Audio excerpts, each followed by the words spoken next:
My time. Let's bring up our next amazing comic. He performs all over the DFW, and he usually is here with song. He's also a musician and has written 77 songs to date. If you ever want to see that, you can catch him all over the DFW. Let's give it up for Scott Lorenzo.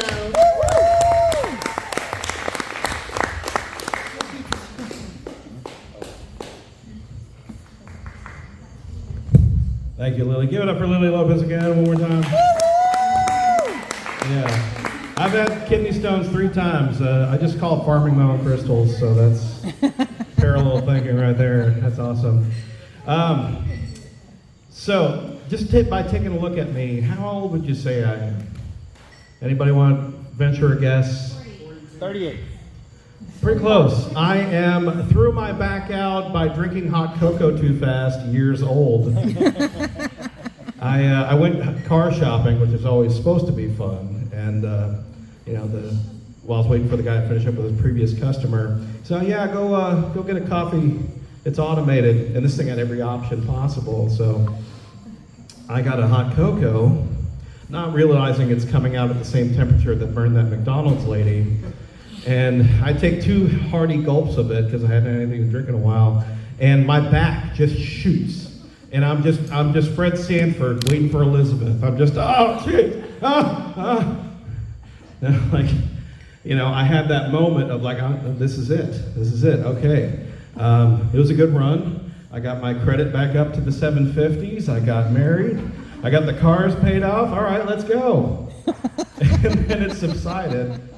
And I had to bring out an ever-shrinking list and cross off, enjoy Swiss Miss without a care in the world in your 40s. I'm 40, yeah. Like a lot of 40-year-olds, I get nostalgic. I got on TikTok mostly just to get my comedy profile out there a little bit more, get the clips out there, and now I'm addicted. And I watch a lot of wrestling nostalgia. Anybody watch like in the Attitude Era, like the Stone Colds and the Rocks and all that? Yeah, that was a fun time. I was like, it's just hard to be beat on that. Well, being 40, I could throw my back out with a hot cup of cocoa, I twist my leg getting out of bed, just a myriad of things happen. So I can't do those moves anymore like I used to when I was a teenager. So the best I can come up with now, in keeping with the spirit of still being a fan, is at random times I'll give my pets the finger and dress them down. They come back in from doing their business out in the yard. Like, oh, so you want a treat right now? What? You think you earned your greenies? What? Because you went and Pete Tinkle in the yard? What? No, that hardly seems fair. Anytime I do that, I get a court summons, and that's the bottom line. So my wife gives them the treats. That's the bargain we've struck on that. So we recently bought an air fryer, and we've been reading through the book, and we're very pie in the sky about it right now. We're like, oh, we're going to deep fry, or we're going to air fry green beans, and we're going to air fry avocados, and it's like a honeymoon phase of sorts, because you just know 3 months down the road we're just going to use it to reheat Raising Cane's. Who in their right mind really does get the coleslaw? You always get the extra fries. Only communists buy the coleslaw. So that's we're in that nice phase. So everything's getting air fried. I love it. It's a wonderment of an invention. So we recently got married. We went to Vegas. Anybody really into gambling? Anybody like going? What's your game of choice, sir? Blackjack and craps. Blackjack and craps. Yeah, mine's the buffet table. Because I rarely, lose anything on that. Buffet table, you don't lose your shirt. This time around, though, I lost 3 pairs of underwear. I gambled on a chicken fried steak, and I lost big. Yeah, on my honeymoon, on my wedding night. Yeah, so we're off to a great start. She's watching more Investigation Discovery subscription. She's got it on the DVR. I'm just counting my days. So we're raising, we've got one child that's not out of the house yet. His name's Elliot. He's 14. He's trans. He's my hero. Like, I don't know that I could be fucking brave at that age. At that age, are you kidding me? Like, all the times I got called gay when I was young, you know? And he's just stepped into it, and so he's my hero. He came out a few years ago, and, you know, him and I had that moment. We're just like, I love you, son. You know, he's like, I'm trans and I'm omnisexual. I'm like, I don't know what that is. I'll figure it out, but I love you anyway. And it was just great, you know. And then a few months later, they hit me with, oh, and Dad, I'm really into anime. And that took me a minute. I was like, I still love you. I'm gonna need some time with this. I really thought our American cartoons were gonna keep things stateside, and you're outsourcing your entertainment. That's okay. I will get back with you on this. I love you, son. And then we get to a few months later, and they show me their Spotify Wrapped last year. And the number one group that they listen to is the Insane Clown Posse. So they are a juggalo. That time I actually did get upset.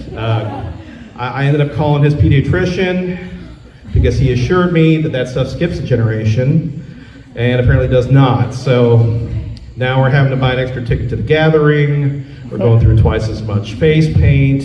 He's drinking all my Faygo. It's an ordeal now, but we'll get through it together as a family. Yeah. So, saying that, you know, getting on TikTok, one of the things that I've noticed is, did it become a rule that when you adopt a husky, you have to give it its own channel? Because that seems to be the trend now. Like, I've reset my For You preferences 3 times already, and it's still one of the first things that comes up, like, oh, he says I love you. No, he's not. He said my dad was the king of the forest, and you've got me doing tricks in between your watch me do makeup before I go to work lives. Stop exploiting me for clicks, Cheryl. Poor dogs. I've recently seen a commercial campaign, I think it's for protein shakes, and this lady's on there like going, age is just a number, and mine is unlisted. And I was like, okay, that's clever enough. That's clever enough to be marketed enough to where you don't get too tired of it, but you know that's just going to end up on somebody's dating profile. You know, that's just going to be the campaign now, like on these senior people meet profiles. That's just going to be what they put on there. It's like, those poor guys, they're just going to be like, all right, okay, so you won't give me that number, but how many grab bars do you have in your bathroom? How many different medications are you on, Agnes? How many things have Post-it notes in your house for your grandchildren so that they know who to give it to when the time comes? Oh, you're 85. Okay, I got you. Yeah, that would have been easier, wouldn't it? Yeah, it'd be less awkward now. So, getting into my nostalgia, I got Disney Plus. I'm watching some of the older movies, watching some of the older Pixar movies. It just seemed like the Pixar movies were just better in times past. It just seemed like they had their stuff together.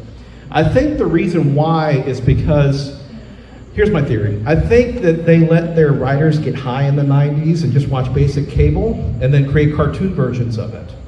Because you go back to the 2000s, you know, and you got a guy pitching a new round of movies, and he's just baked out of his gourd, and he's just there, you know, with Bob Iger or whoever.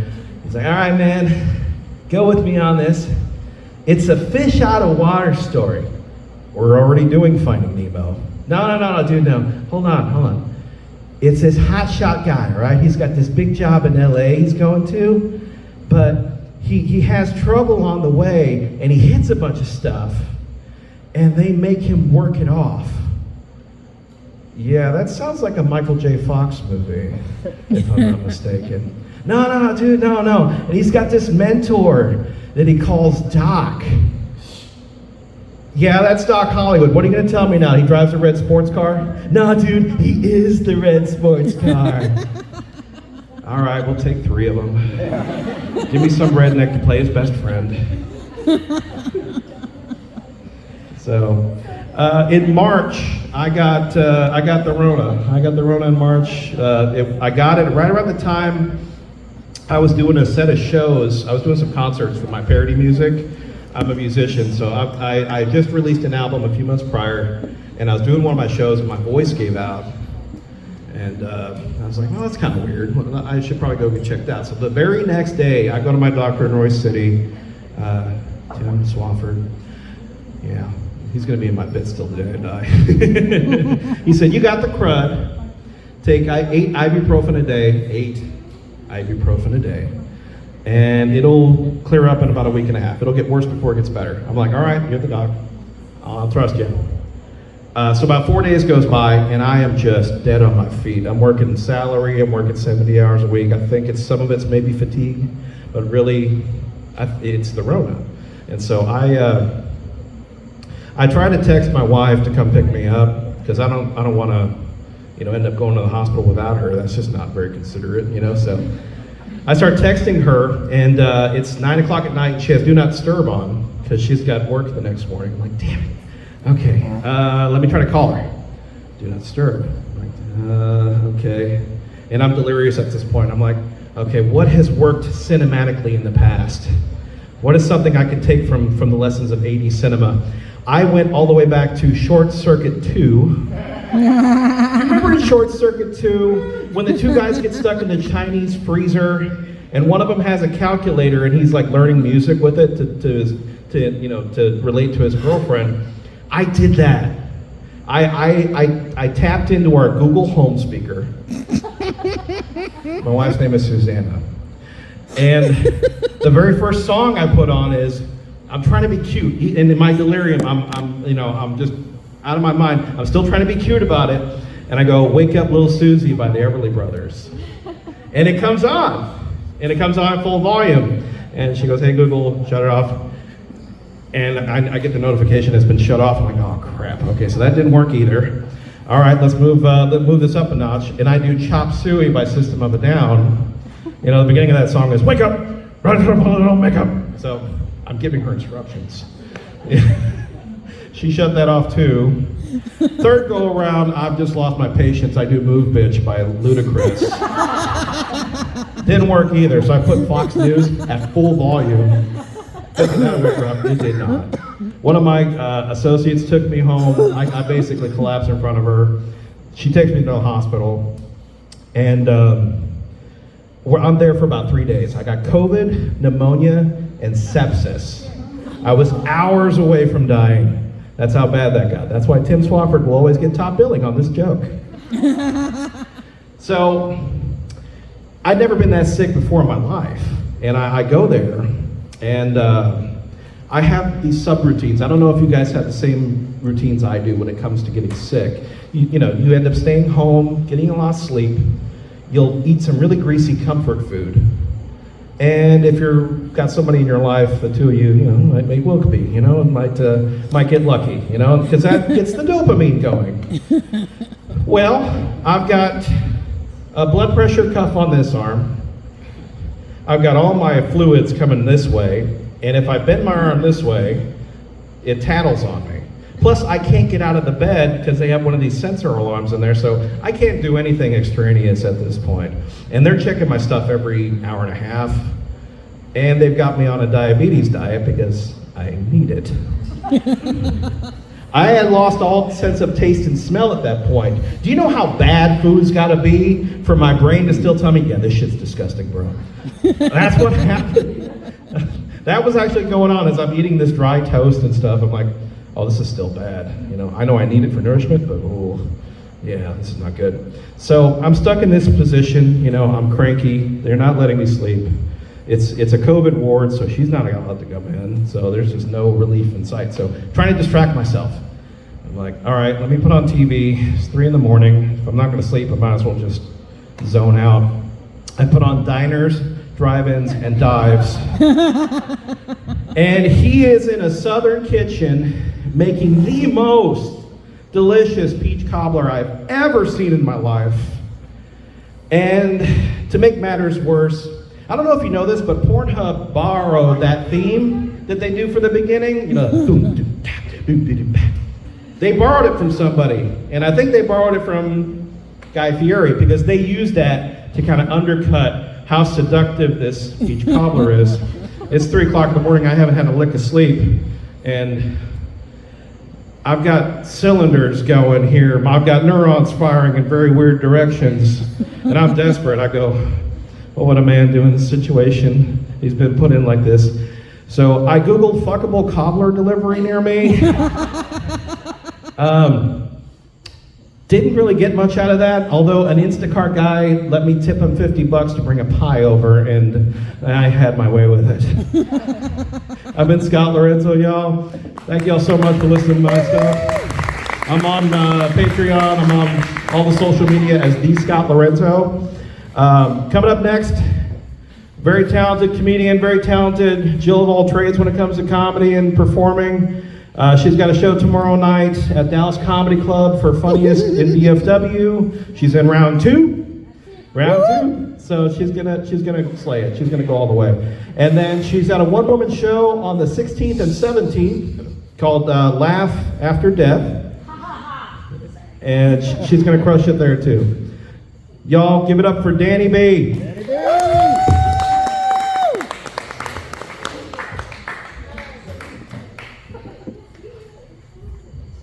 Keep it going for Scott. Thank you so much, Scott. Thanks for coming out, everybody. Got a nice couple